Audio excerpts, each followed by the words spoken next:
O site Araguaia Notícias está recebendo aqui a presença do advogado Dr. Ari Rodrigues, que é da cidade de Primavera do Leste.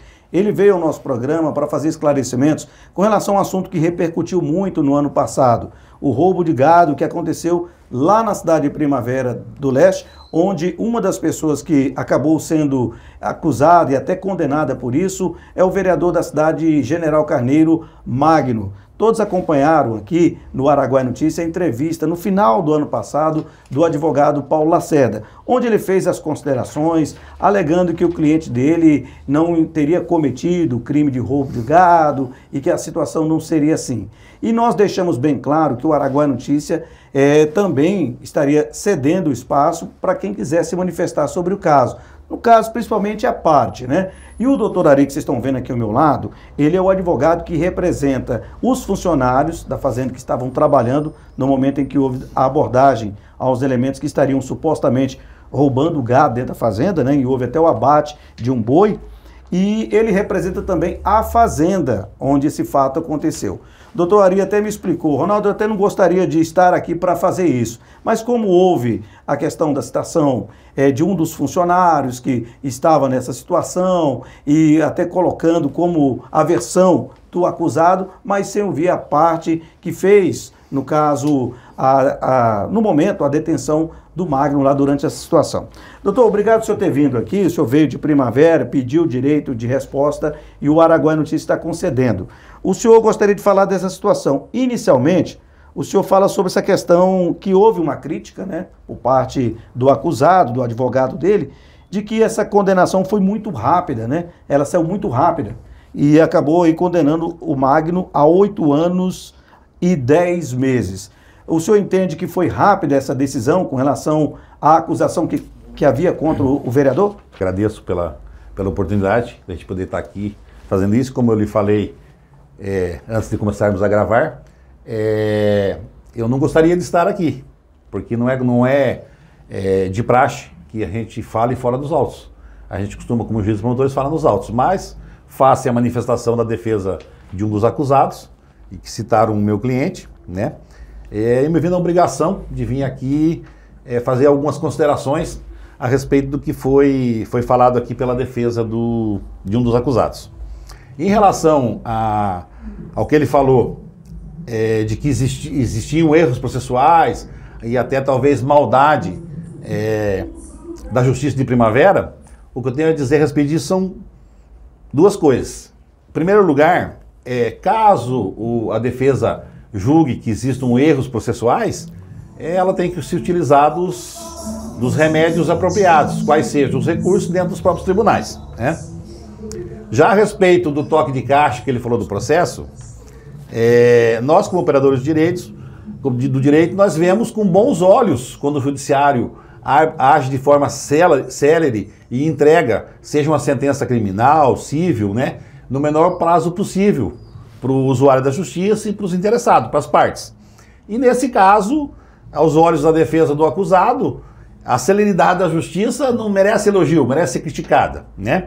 E o que eu tenho a dizer também é o seguinte, em relação a ele ter falado que não entende por que houve toque de caixa, ele deixa a gente entrever nas entrelinhas de que o promotor, o delegado, o próprio magistrado não estariam então preparados ou agiram com parcialidade, como se não fossem pessoas que tiveram que estudar muito para poder ingressar no serviço público e exercer as funções de suma importância, que é Ministério Público, delegado de polícia, né, juiz de direito, enfim, maldade não tem como se vislumbrar. E como eu disse, se porventura houver ele acreditar que haja algum erro judicial, que use os instrumentos apropriados, que são os recursos, dentro do próprio processo.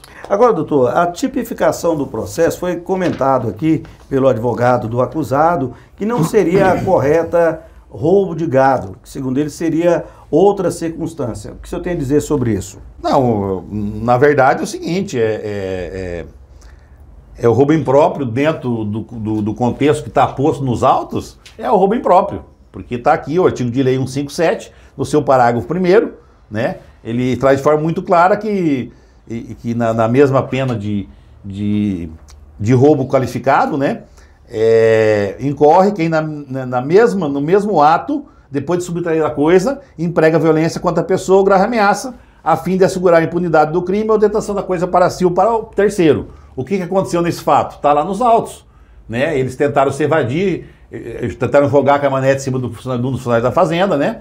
Então usaram da grave ameaça, por quê? Porque foi frustrado a consumação, no caso do furto, que seria esquartejar a reza e levar as partes para venda. Eu lembro de um detalhe interessante aqui, que foi até comentado.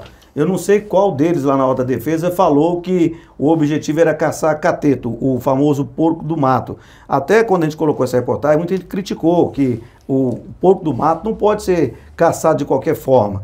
Lá nos autos fala isso mesmo, e esse detalhe é interessante saber, porque quando o advogado da parte do acusado esteve aqui, tentou argumentar desse aspecto que houve excesso, que não foi isso bem, o que aconteceu lá, na verdade? Configurou a situação que o objetivo era abater o boi na situação, ou era outro animal que passava por ali, e por que eles estavam com esta arma, e parece que tinha outros apetrechos junto também, né? Ronaldo, isso aí eu posso te falar com toda a propriedade, porque eu estive acompanhando a equipe da Politec que realizou a perícia no local, e não havia a menor possibilidade de haverem porcos naquele local, seja que horário fosse. Por quê? De um lado era a terra lavrada para ser plantado, não tinha nada plantado. Na parte onde o gado estava, estava o boi abatido, era somente pastagem, então não tinha possibilidade, não tinha mata perto, não tinha plantação, como que ia ter porco lá. E também é o seguinte, vamos partir da premissa que tivesse, até eu vou dar a oportunidade para você mostrar a foto aí para os seus telespectadores, não é tele, que é TV, né? Uhum. Internet, internautas. Que pontaria, né? Que erro de cálculo, né? Porque o projétil acertou bem na testa do animal, né? Bem na cabeça dele. E além disso, nós temos também que foi apreendido na caminhonete arco de serra de açougue, certo? E 3 ou 4 facas de açougueiro também. Quer dizer, então tudo... Isso estava dentro da caminhonete. Estava dentro da caminhonete. Aliás, a caminhonete foi comentado que ela tinha sinais de tiro. Até foi comentado, isso era um excesso, atiraram na caminhonete e também atiraram na caminhonete do caso. Por que atiraram na caminhonete? Atiraram na caminhonete porque quando eles tentaram realizar a abordagem deles na estrada vicinal, simplesmente o condutor da caminhonete dos elementos que abateram o gado, jogou a caminhonete em cima de um dos funcionários, que estava portando uma arma, inclusive uma arma registrada, né, legalizada, que é da fazenda, uma arma legal, e eles só pararam o veículo porque ele acertou os pneus da caminhonete e o motor. E isso não eu estou falando, está na perícia, está lá, certo? Ele atirou porque para eles poderem parar. Porque se não tivesse atirado, eles tinham se evadido do local e nós nem estaríamos aqui porque eles tinham ido embora. Agora teve a informação que na hora que houve, depois dos disparos, depois da abordagem, que o acusado, no caso o vereador, ele inclusive apanhou bastante, estava com o olho machucado, e o advogado dele explicou que houve excesso da fazenda, inclusive falou que vai processar o funcionário da fazenda por excesso, que entende que houve um espancamento, que não havia necessidade, que já estava todo mundo dominado. É isso mesmo, doutor? Estava todo mundo dominado, não havia necessidade, digamos, de bater no magro naquela situação? Ronaldo, eu a respeito disso que eu tenho a dizer é o seguinte, as pessoas que renderam eu vou falar os acusados, né? Os acusados, fica melhor. Não tem preparo de policial para poder fazer esse tipo de abordagem e essa detenção, como seria essa detenção, né? Então não tem como eu entrar no mérito que eu não estava presente. Então qualquer coisa que eu fale, né, não vai representar, porque eu não sei o que aconteceu. Mas enfim, daí da justiça está para isso, a Polícia Judiciária Civil está para isso. Foi aberto o procedimento em apartado, certo? E algum eventual excesso tenha sido cometido, vai ser apurado. Mas deixando claríssimo, que isso não guarda nenhuma relação, né? E não tira a gravidade do crime que eles cometeram, né? Foram lá e abateram o gado, jogaram a cabeça em cima do funcionário, uma coisa não tem nada a ver com a outra, né? Caso tenha havido algum excesso, vai ser apurado, né? Mas não vai retirar a gravidade do crime que eles cometeram. No entendimento do senhor, o senhor até falou, até frisou a questão do roubo, roubo impróprio no caso que o senhor frisou, é isso que o senhor quer colocar? Do roubo impróprio, seguindo a verdade, o artigo de lei eu li, mas para as pessoas que não têm conhecimento jurídico não vai resolver muita coisa. Mas existe uma definição, né, feita dentro da jurisprudência, que ela fala o seguinte, eu vou ler aqui para ficar bem claro o que é o roubo impróprio. O roubo impróprio é aquele que o emprego da violência ou grave ameaça é empregado depois da subtração.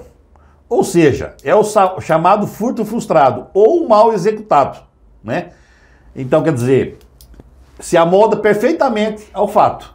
Por que foi frustrado o furto? Porque eles abateram o animal, viram o movimento, se evadiram do local.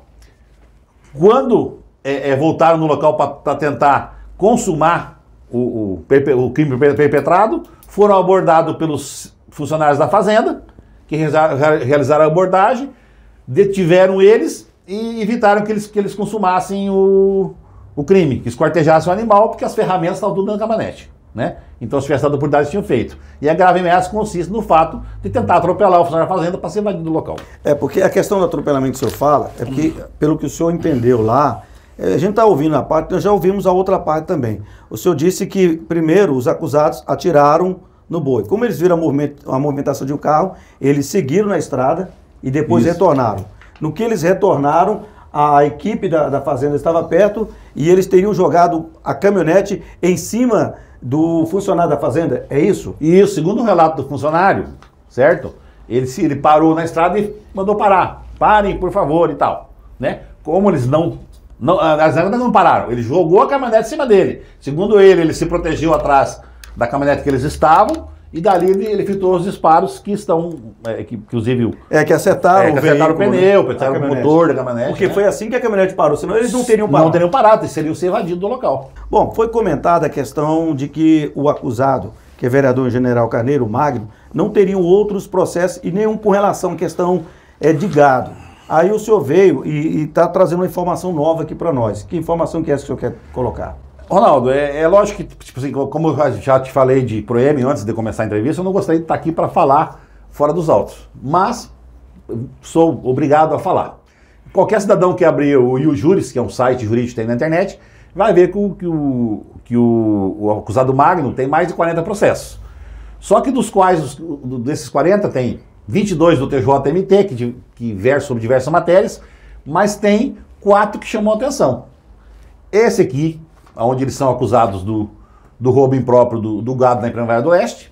E existe também um processo que chama atenção, que é um processo que tramita com a marca de Guiratinga a respeito do fato do furto de 15 cabeças de gado no município de General Carneiro, no ano de 2011, e esse processo tramita até hoje tramita lá na comarca de Guiratinga sem ter tido uma sentença de primeira instância. Então eu penso, de repente, a defesa do acusado que esteve aqui, ela estranhou a celeridade e a competência da Justiça de Primavera de ter julgado um processo que faz 11 anos que está lá e agora não julgou e em 3 meses julgou e deu a sentença, né? Talvez seja por isso. Doutor, a questão dessa pena que foi aplicada, a celeridade que foi comentada desde o início, se deve ao que mesmo? Porque a informação que o juiz lá na hora não pediu por escrito a defesa, apenas ouviu o oral. Esse procedimento está correto ou não sobre a atitude que o juiz tomou de apenas ouvir oral a defesa das partes e já fazer a pronúncia da sentença? Ronaldo, como tudo mais a respeito desse processo, na parte estritamente jurídica e processual, está tudo perfeitamente em consonância com a lei, certo? Os acusados tiveram o direito à ampla defesa, né? E o fato do juiz ter pedido, ele não exigiu nada, na verdade.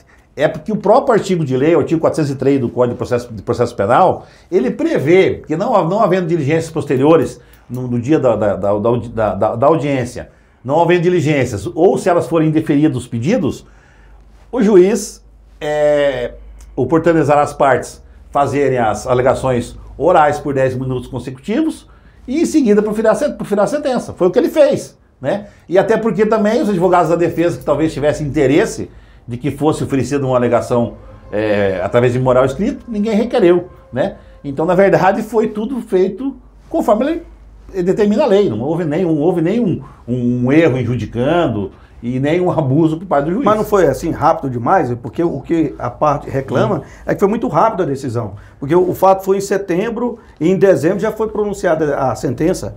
Mas veja bem, Ronaldo, falando no aspecto Eu estou processual... perguntando Não, o que eles estão alegando. Eu estou te dizendo, mas eu vou te falar o seguinte. O que acontece?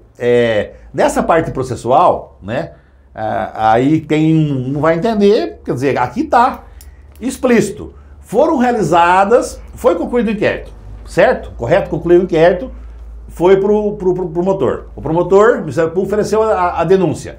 Voltou para o juiz, marcou a audiência, certo? Até foram requeridas algumas diligências, mas foram indeferidas, né?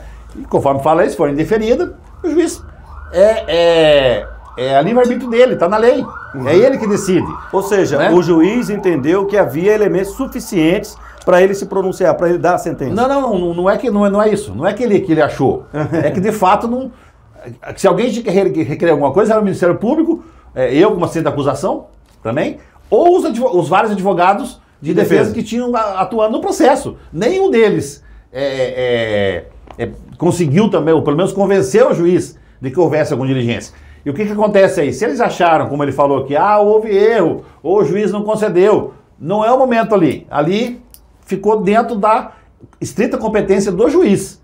Agora eles apelaram já para o tribunal, na apelação lá já pode ser outra coisa. Né? Olha, o doutor Ari deixou bem claro, eu até gostei da forma que ele me ligou. Ele falou, Ronaldo, eu quero um direito de resposta, porque normalmente esses embates que nós estamos falando aqui, acontecem dentro do processo. E isso acontece lá no judiciário, que é normal.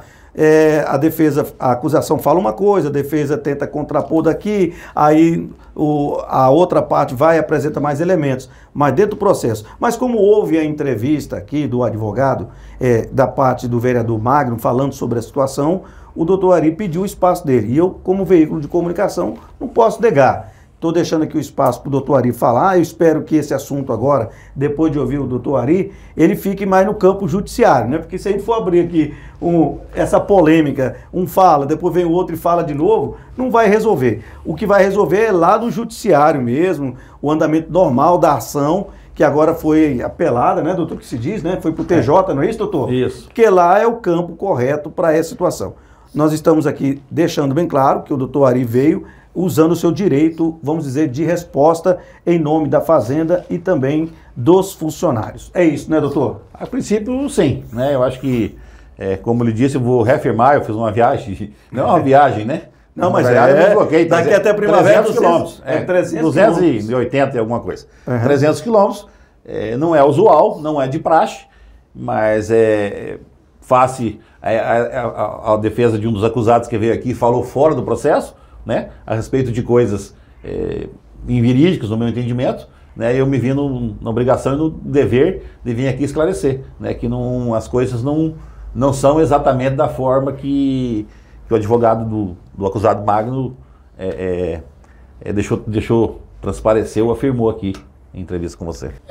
Ronaldo, eu entendo assim a gente, você como cidadão, eu como cidadão, né? Eu acho que ninguém pode controlar suas emoções ao ver seu patrimônio se vilipendiado, né? Ou a sua casa ser invadida, né? Você vai reagir dentro do contexto do momento, né? Então acho que a gente tem que, na verdade, não confundir alhos com bugalhos, né? Uma coisa de repente, você se ceder numa autodefesa, numa reação, né? E outra coisa é o cometimento do crime contra o patrimônio, contra as pessoas, que é uma coisa muito mais grave, né? Que é um dos problemas do nosso país. Não é só a questão do crime do colarinho branco e tal, né? Nós temos a questão aí dos crimes de violência, grave e ameaça, que acabam não resultando em nada, o que revolta muito a população, né? Porque eu, como advogado, estou muito tempo na área criminal, mas eu acho um absurdo os crimes cometidos com violência, grave e ameaça. Não, mal dizendo, nós estamos aqui, o cara vem e assalta nós com arma de fogo, né? O cara vai lá e fica preso 2 meses, né? Convenhamos, né? Acaba compensando, ou pelo menos não deixando os criminosos com medo de serem punidos pelos seus atos. Olha, gente, foi um prazer então conversar com o doutor Ari Rodrigues, advogado lá da cidade de Primavera do Leste, mas ele veio com o objetivo de trazer a versão dos funcionários e também da fazenda que ele representa, do caso do roubo de gado que teve lá em Primavera do Leste, que teve o envolvimento do vereador de General Carneiro, o Magno. A informação que a gente tem é que ele está afastado da Câmara e que agora vai responder um processo de cassação. Inclusive, já houve a notificação do advogado dele para prestar o depoimento, porque como ele é um homem público, né, está no cargo público, vai responder agora por essa situação também, junto aos vereadores da cidade de General Carneiro. Doutor Ari, obrigado pela vinda aqui e boa viagem para o senhor, bom retorno à primavera, tá certo? Eu que agradeço lá pela... E acompanhe sempre a nossa página na Araguaia Notícia. De vez em quando a gente fala também de Primavera, tem que falar. Que é uma cidade bonita, cidade que está crescendo demais. Está de parabéns a cidade de Primavera. Aliás, passou Barra e passou que sumiu. Porque antigamente, não sei se o senhor sabe, Barra era muito maior que Primavera. Eu sei, eu sou muito. Hoje Barra está com 68 mil habitantes, Primavera chegou, gente, a 93 mil habitantes. Está crescendo Primavera, hein, doutor? Está crescendo. Impressionante. Obrigado pela vinda. Eu que agradeço e estamos à disposição se precisar, de repente, de mais algum esclarecimento. Onde nós ouvimos o advogado da Fazenda e dos funcionários que fizeram, no caso, a detenção dos acusados de roubo de gado. O fato aconteceu em setembro do ano passado.